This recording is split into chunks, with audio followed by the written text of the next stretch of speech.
Welcome to the Octagon Chapel. You are welcome today to this chapel. You're welcome if love comes easily or if you find it hard to love. You are welcome if you are easily loved by everyone or if people find you hard to love. You are welcome if you feel unlovable every day or just some days. You are welcome if you have already eaten your chocolate. We hope this service will inspire you and make you think. To celebrate Valentine's Day on the 14th of February, we welcome you to this service about love. Today's celebration of love applies to all kinds of love, be they family, friends, community, God, or a lover. Can we have some help with the chalice lighting, please? Because I'm not allowed to hold matches on my own.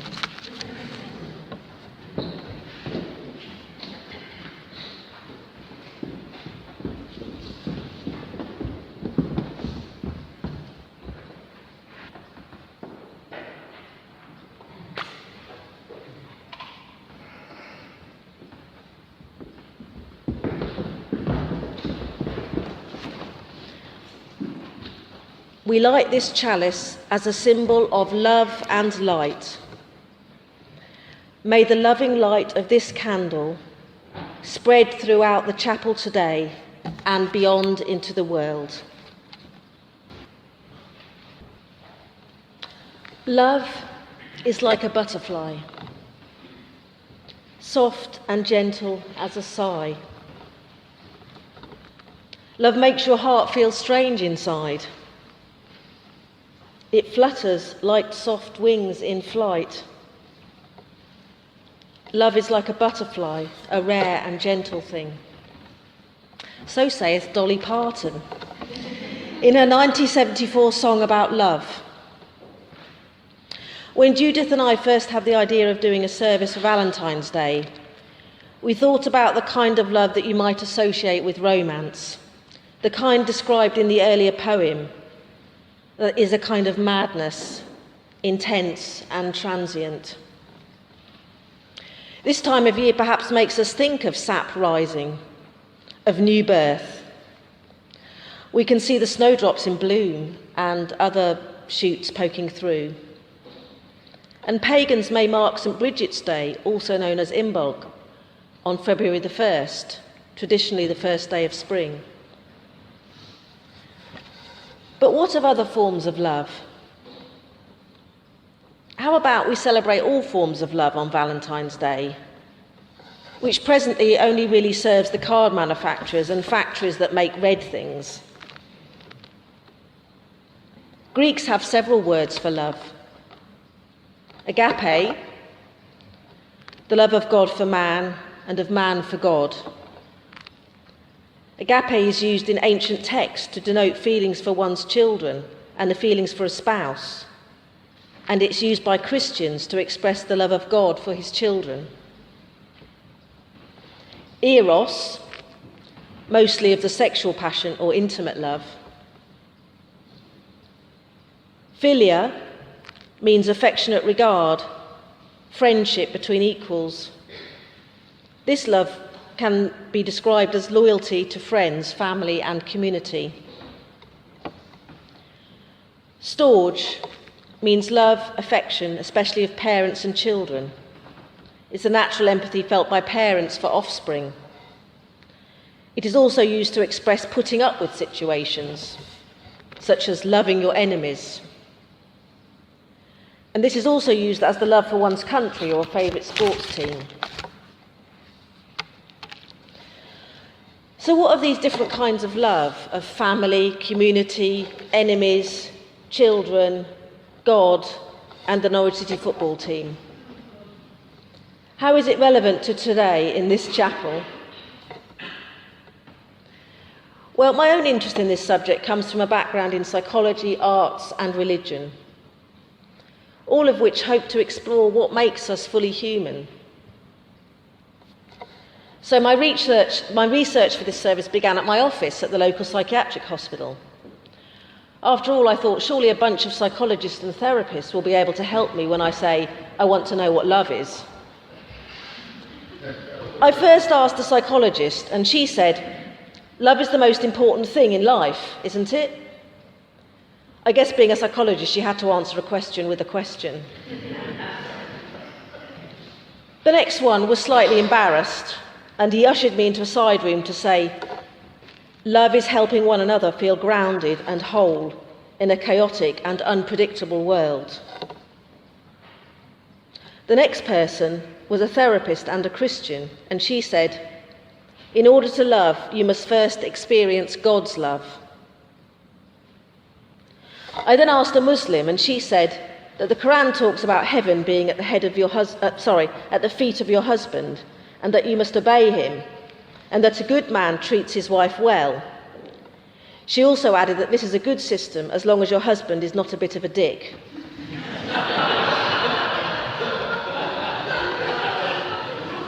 I'm not making it up.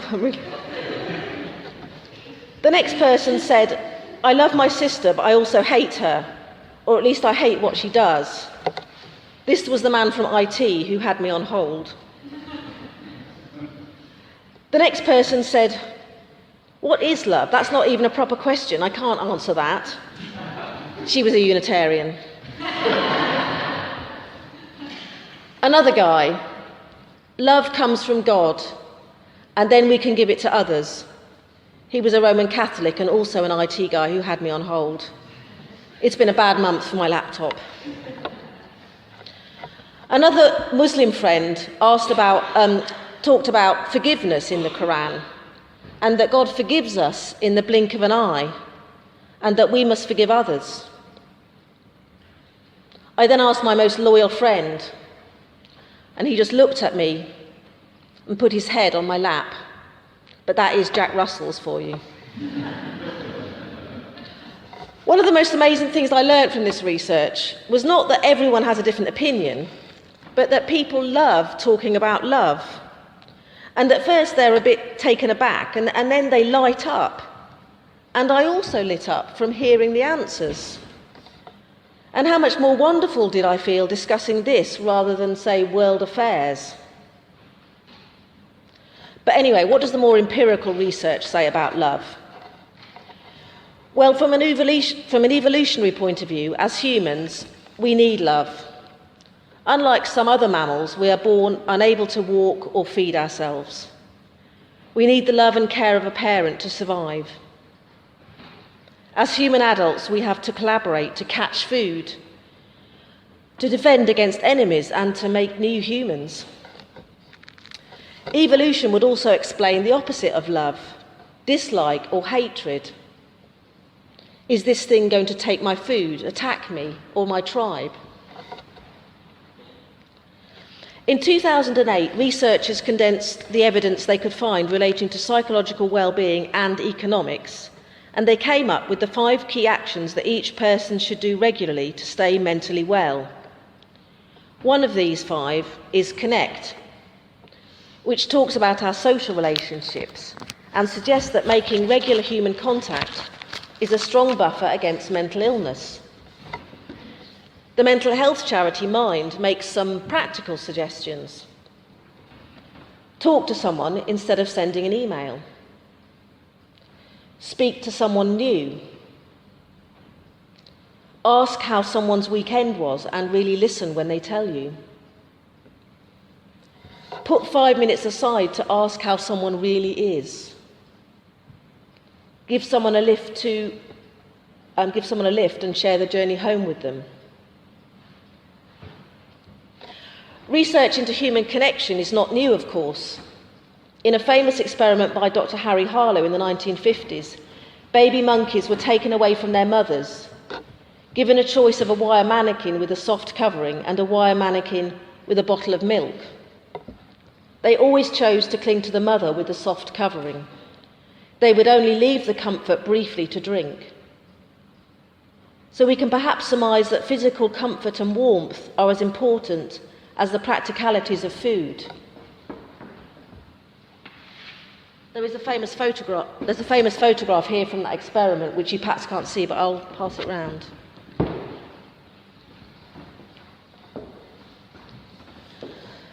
My own childhood did not involve a lot of hugging.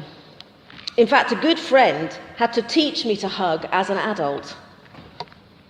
She encouraged me by saying that hugs should be at least 20 seconds because an important thing happens after 20 seconds. Yes, I said, that's what worries me. That's what I don't want. But what she was talking about was oxytocin, also known as the love hormone. Dr. Paul Zak, professor at Claremont Graduate University, found that it was released into the body after only 20 seconds of hugging a partner. Oxytocin is related to a number of health benefits such as lowered blood pressure, heart rate and cortisol. The good news is that Dr. Zak has also determined that the human brain naturally produces oxytocin during breastfeeding, orgasm, hugs, snuggling, holding hands, partner dance, massage, body work and prayer. So plenty to choose from there. So in part one, we looked at the science behind love. But what of showing love? There is a woman called Amachi who is an Indian guru, also known as the hugging saint. She began by hugging people who she could see were suffering, and they would come to her and start to cry. And she comforted them, and then she would embrace them. And then the next person would also want a hug. She has hugged over 34 million people in 30 years. As a young Hindu, she was taught that suffering was caused by karma, the results of past actions. But she believed more strongly that everyone has a duty to help relieve suffering. And she has set up several charities to this effect, as well of course, as continuing to hug. I much enjoy hugging now, but I wouldn't say it was like my thing. I prefer to show my love through making pom-poms and putting them in places that I love. Nothing shows your love for a tree, church building or street like a good pom-pom. There is even research to show that there is less crime in streets that have been decorated with wool. And when I'm decorating a tree, people are very supportive and they will hand you things and take photographs. One man who I never got the name of him, he collected all my fallen pom-poms, dried them out in his flat and returned them to me. Love is all you need. After all, it connects us with others, makes us feel good and improves health. It's not rocket science, is it? But how easily we forget to do it. Or we may find it difficult to make the first move for fear of rejection. Or perhaps our lives are such that we don't meet a lot of people. Maybe we find it hard to make the small talk that leads to deeper conversations. Great religious teachers throughout time have told us to love our enemies and those who are rejected by society, to show compassion to those who are suffering. Jesus talked of loving lepers and tax collectors, and to not judge people we may see as morally inferior, such as sex workers. He reminded us that anyone can love friends. The hard bit is to love enemies. Who would be our modern-day versions of these? People who may misuse power, such as world leaders. Someone who did not love us as they should have when we were younger. A person who has made themselves ill by mistreating their body and is using the NHS. Someone who hates us and is racist. Don't you just hate people who hate? Hate that. We can feel like we are coming together with our hatred. How easy it is to start a conversation with someone over Donald Trump. It can feel so bonding when we have a common enemy. Even gossiping can make us connect. But in the longer term, how do we feel when we are talking and thinking about hatred for much of the day, compared to how we feel when we are talking about love? It is easy to fall out with people, especially by email or messaging, when you can't see the other person's reactions. And we can even fall out with people who are seemingly not our enemies, who are in the same team as us at work, or even the same church. This can happen especially when we feel under threat, perhaps because there's a change of leader or resources are limited. The adrenaline kicks in and we feel scared, and we look around for a source of danger. And before you know it, we're arguing over some minor issue like who's taken the last of the milk or how a meeting should be held. A modern annoyance is the person who comes into our lives uninvited. We do not know them and may never see them again. They've come to the door to get us to change our power company. In a shop, they refuse to give us a refund or get our order wrong. A young person on the street is asking us to sign up for a charity and blocking our way. But most likely these people are working for a large organisation and being paid very little or on commission only. They are caught up in a large corporate machine, and for a moment that person has come into your life. You can leave that interaction gently and with love, or abruptly and with annoyance.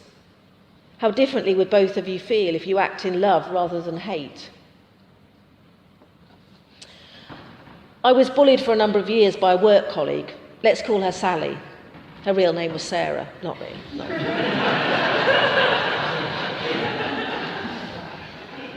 Thank you to Alan Partridge for that joke. I took it very personally and assumed that she disliked me. And then two things happened. Sally asked me why I was not her friend on Facebook. And then a work colleague said to me one day, "Sally looks lonely, shall we ask her out for a drink one evening?" I realised then that she was basically lonely, and that someone who is nasty to you is also just as nasty to themselves in their head. From that day I tried a different tack. I began to tell her when she was upsetting me, just very simply and calmly. When you say things like that, Sally, that makes me sad, and I go back to my office and I dwell on it. If she started bitching about someone, I would just not join in. And then she started to talk about her family and her interests, and I got to know her a bit, and I realised why she acted as she did.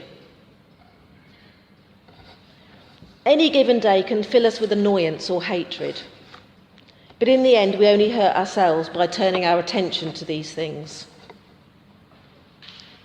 That's not to say that we won't stand up for our rights or fight injustice, but these are matters for another service and another sermon. So let's keep signing those petitions and going on marches and gently letting people know when they have hurt us. But let us also and foremost fill our hearts with love and forgiveness for the sake of our own spirit and that of the world. And maybe even hug someone, just saying. We're now going to have a time of meditation and prayer led by Saint.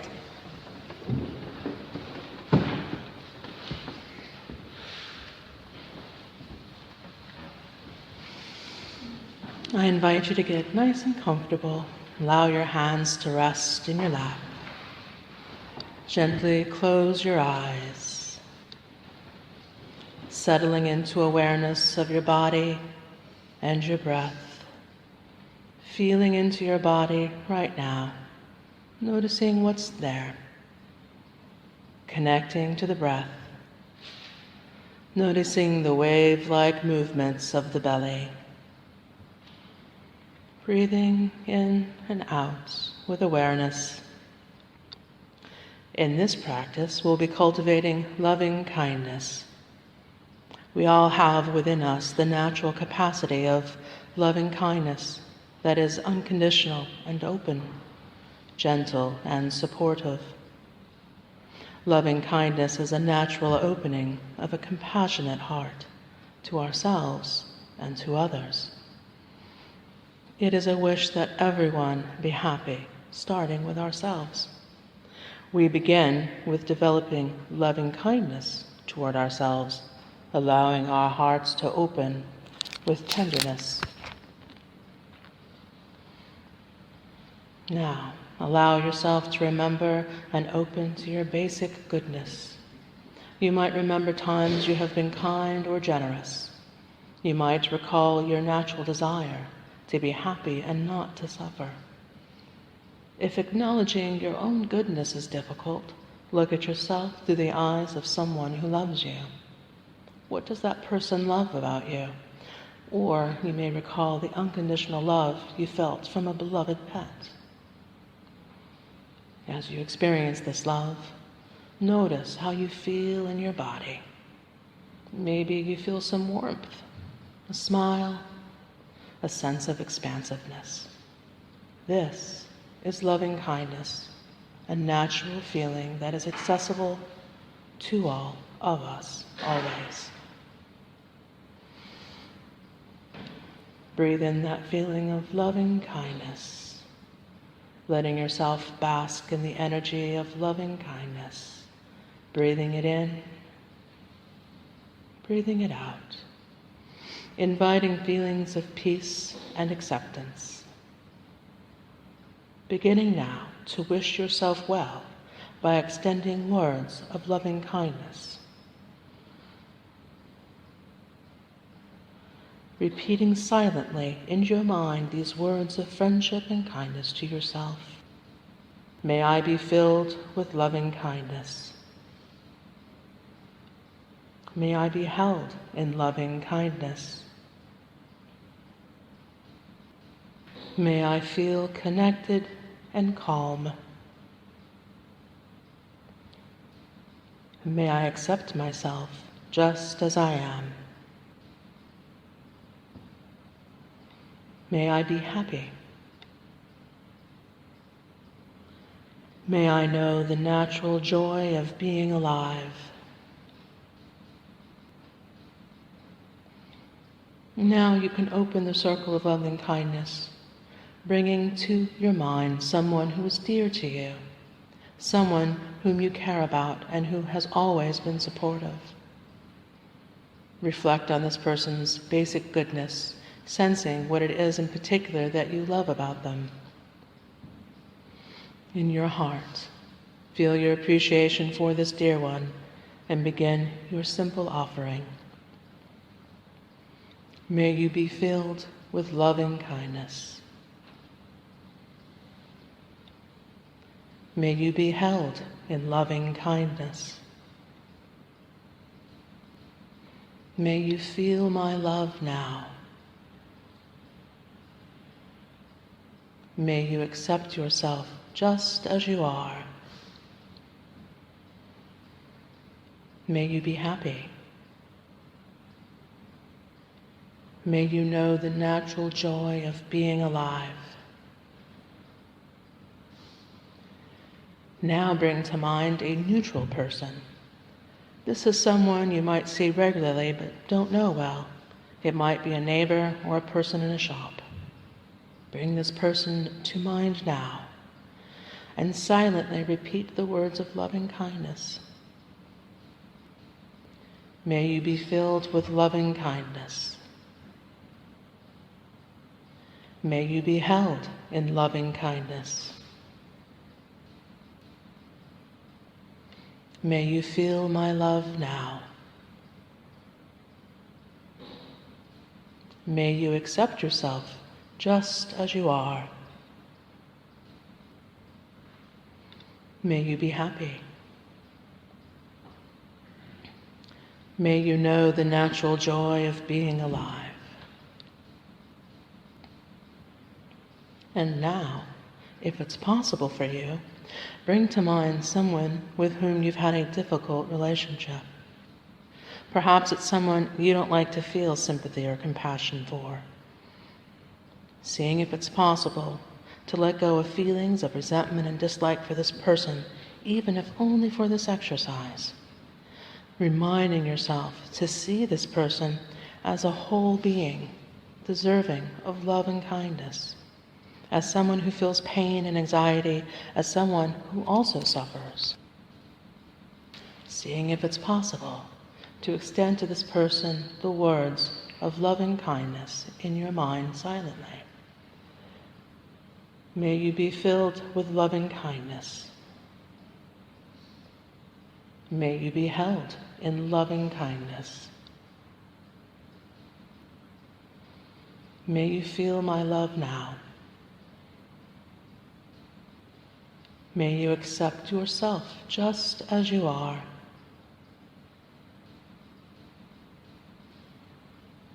May you be happy. May you know the natural joy of being alive.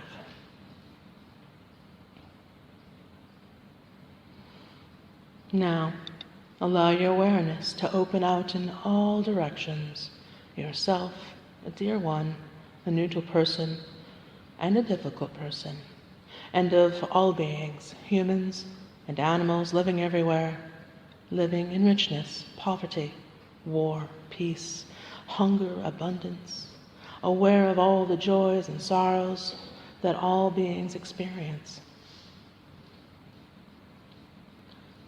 May all beings be filled with loving kindness. May all beings be happy. May all beings awaken and be free. May all beings know the natural joy of being alive.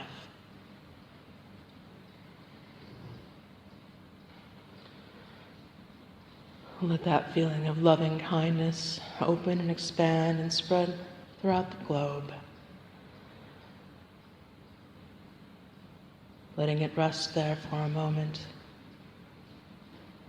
and then breathing it back in.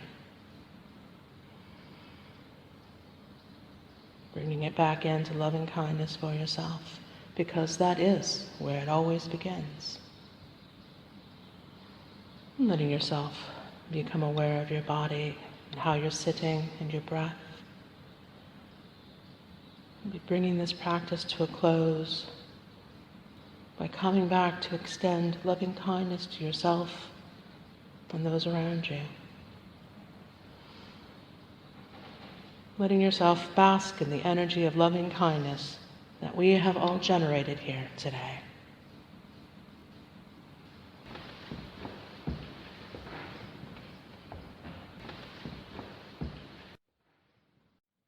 We never fully know what ripples of influence our services have, but we know that it affects at least one person, that's ourselves, the people involved in the service and each of us. Thank you for letting us take this service for you.